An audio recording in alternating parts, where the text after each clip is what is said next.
Membahas Minangkabau mungkin tidak akan pernah habis. Provinsi Sumatera Barat mempunyai sejarah yang sangat panjang, cerita rakyat yang melegenda, makanan khas, dan kuatnya adat istiadat. Pariangan, desa terindah di mana tempat lahir suku Minangkabau.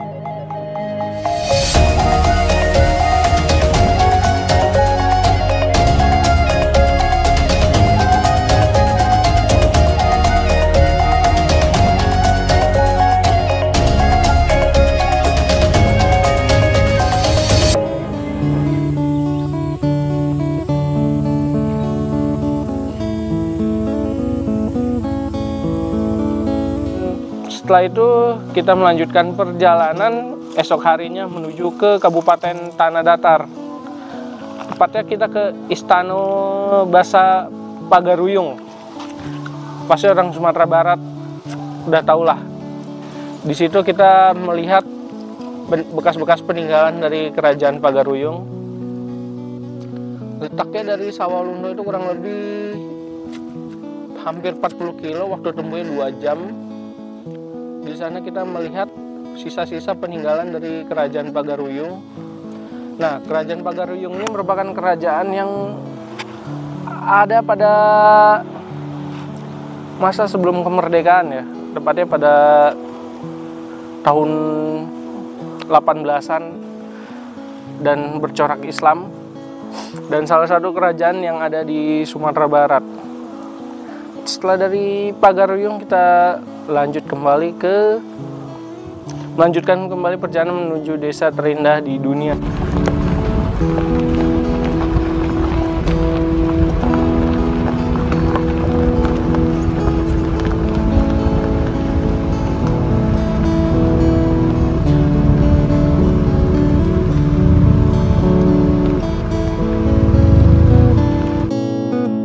Setelah mengulas semua tentang Istana Pagaruyung, sekarang kita langsung bergeser untuk melengkapi sejarah yang belum kita temukan.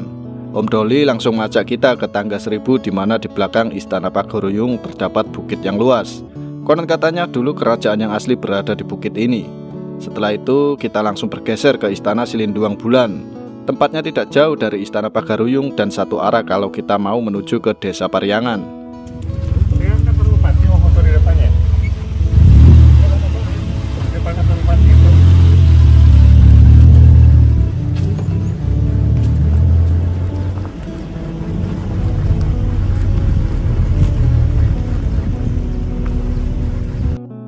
Istana Silinduang Bulan yang sekarang sendiri dibangun sebagai pengganti rumah Tuan Gadih Pagaruyung yang terbakar pada 3 Agustus 1961. Istana yang tidak juga bisa lepas dari sejarah Pagaruyung. Silinduang Bulan sendiri sebagai penanda awal berlakunya secara resmi hukum syariat Islam di seluruh kerajaan Pagaruyung untuk menggantikan hukum-hukum yang bersumber dari agama Buddha Tantrayana. Namun untuk sekarang Istana Silinduang Bulan ini sudah tidak diperuntukkan untuk raja. Karena sejak kemerdekaan Republik Indonesia, Pagaruyung sudah menyatukan diri dengan Negara Kesatuan Republik Indonesia. Dan hingga sekarang istana ini berfungsi sebagai pusat adat bagi masyarakat Minangkabau.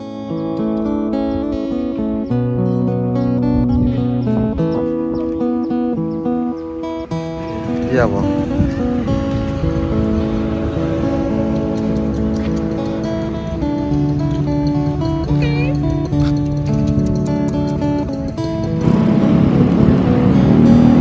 Ya. Tuh.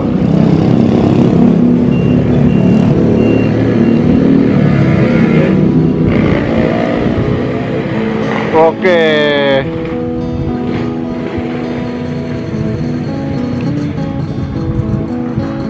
Kita juga sempat mengunjungi makam raja terakhir dari Pagaruyung, yaitu Raja Alam, yaitu salah satu dari Rajo Tigo Selo. Ini adalah raja terakhir Anggawarman.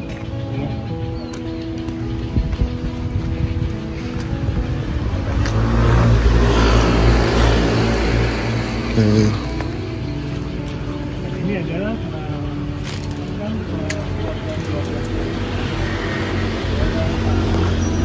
ini itu ada namanya Kuduang Karatan, sapi Welahan. Kalau Kuduang Karatan itu keturunan ayah, sapi Welahan keturunan ibu.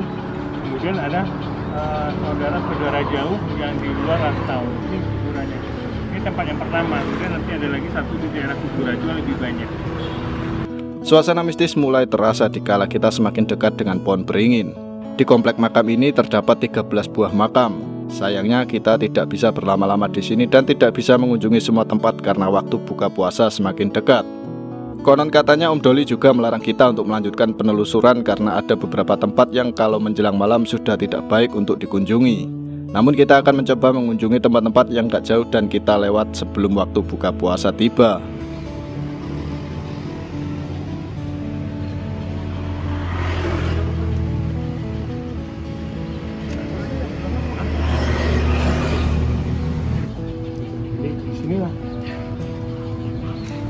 Tapi ada lagi satu tempat lagi namanya nanti di Kuburaju lebih luas dari ini.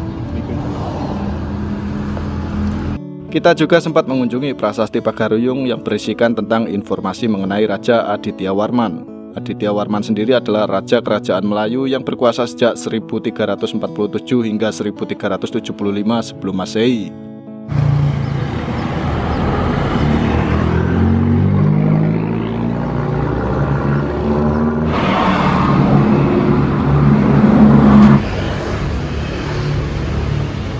Ini adalah prasasti Pagaruyung.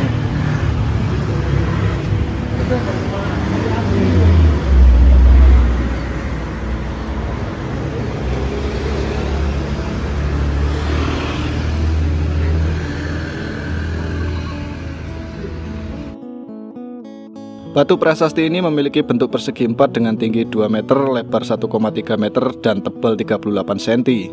Isi prasasti ini pada umumnya tentang pujian-pujian akan keagungan dan kebijaksanaan Raja Aditya Warman sebagai raja yang kaya akan pengetahuan khususnya di bidang agama. Dalam hal ini agama yang dianut adalah Buddha Bhairawa. Selain itu, batu prasasti Pagaruyung ini juga berfungsi sebagai alat pendidikan yang masih berlaku sampai saat ini, dan juga sebagai struktur sosial adat khususnya di daerah Tanjung Mas, Sumatera Barat. Untuk mengejar waktu buka puasa, kita langsung menuju ke desa terindah di dunia, yaitu Pariangan, yang juga merupakan tempat di mana lahirnya suku Minangkabau berasal. Jarak dari Pagaruyung ke Pariangan kurang lebih 20 kilometeran dan bisa ditempuh dengan mobil kurang lebih sekitar 1 jaman perjalanan. Kita akan bermalam di Pariangan, namun tidak di penginapan atau di hotel. Namun masih sama dengan konsep sebelumnya, yaitu mendirikan tenda. Jangan heran, kok di Pariangan bisa ada tempat camping? Jawabannya ada. Om Doli membantu kita untuk urusan yang satu ini. Jalan Soekarno-Hatta, Batu Sangkar. Oh, orang cari takjil.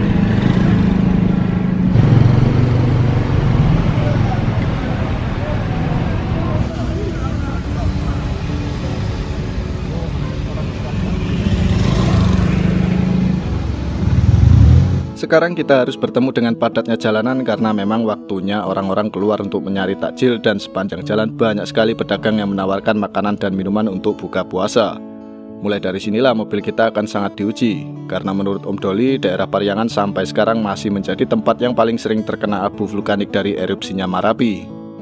Belum apa-apa kita langsung diguyur hujan lebat. Beruntungnya kaca film Kohl Plus yang kita pakai kali ini masih sangat terlihat terang dari dalam meskipun diguyur hujan lebat. Sudah dingin di kabin malah ditambah diguyur dingin cuaca hujan. Syahdu pokoknya. Kacanya kok jamuran nih? Ntar sebenarnya dari awal kita berangkat emang lupa kita bersihin. Mungkin ntar pas kita stop atau istirahat selanjutnya kita lakukan pembersihan mobil, sekalian pembersihan kaca dan nyuci beberapa sudut mobil ya, karena memang kayak udah kotor banget sih ya. Itu aja sih.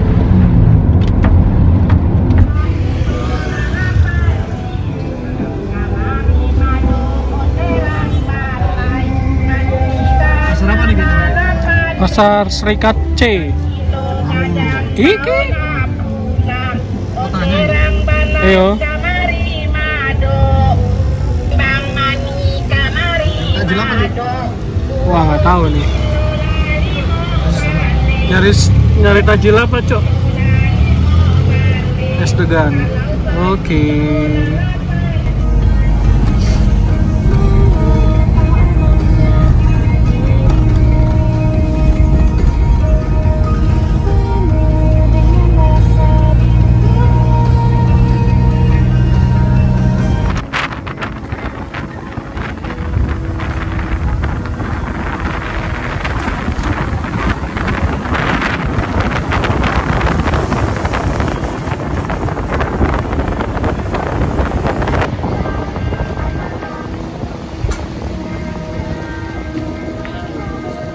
Desa Pariangan sendiri merupakan sebuah kecamatan di Kabupaten Tanah Datar.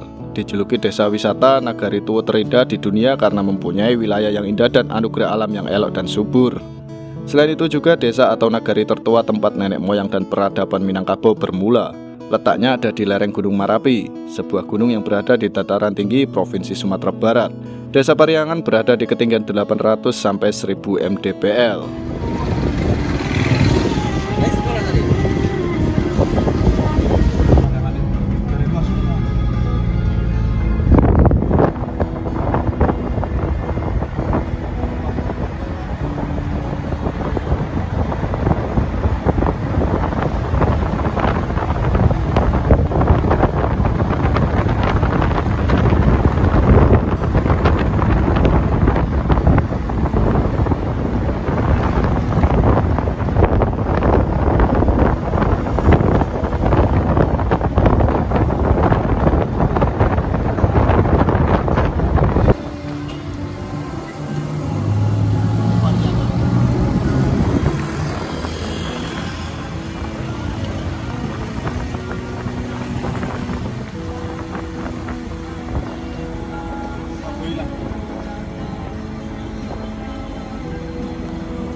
Harusnya membayar gitu, stopnya, tapi kalau nomor terus kita sendirian bayar.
Di atas masih ada desa lagi, Pak.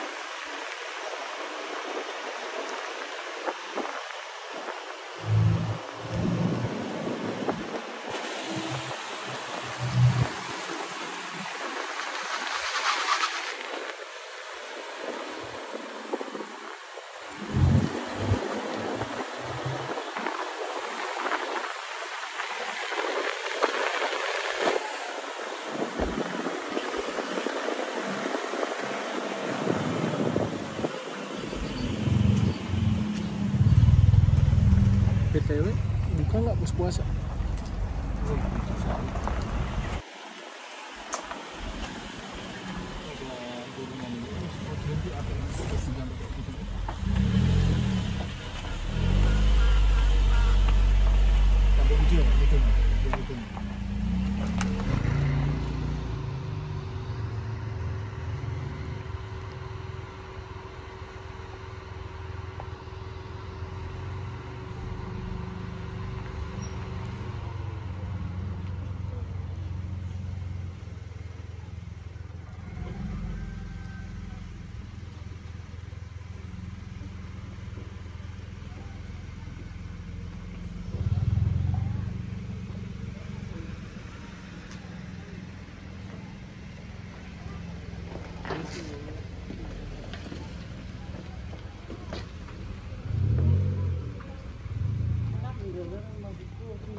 Apa tiga?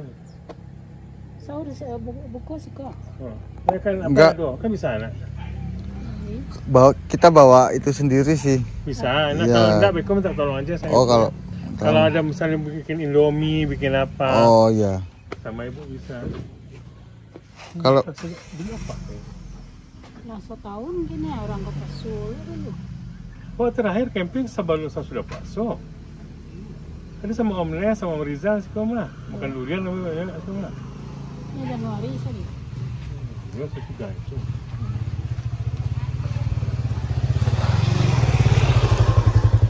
Januari, lagi setahun. Nah, sakit gitu.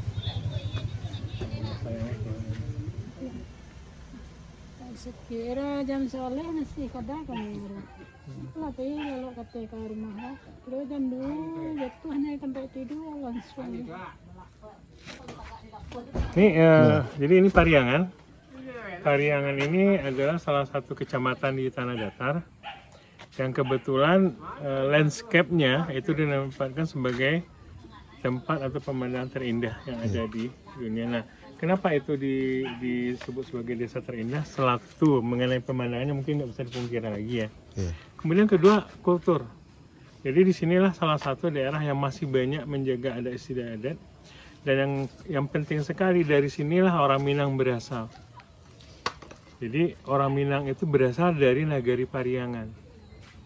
Dari sinilah mereka berasal, kemudian bermukim di Pagaruyung. Gitu. Nah, di tanah yang di bawah tadi ada sebuah makam Tante Jograno. Dia orang yang membuat atau arsitek modern pertama ya untuk rumah gadang Minangkabau, yang bikin gaya bagonjong Atapnya itu tuh. ya dia gitu. Oh. Nah, di bawah juga nanti akan ada api abadi yang di lapangan Tante Jograno juga namanya. Ada api abadi yang selalu diambil untuk PON, untuk Porda di Oh. bawah sini. Jadi ada air panasnya. Ada air panasnya Air juga. panas ya ada dekat sana. Jadi itu. Jadi ini untuk landscape-nya. Ini kalau pas berkabut sekarang kelihatan ya lapisan bukitnya ya. Iya. Tapi kalau besok itu nggak kelihatan lapisan bukitnya karena benar-benar jernih pagi dan malam itu juga kabut.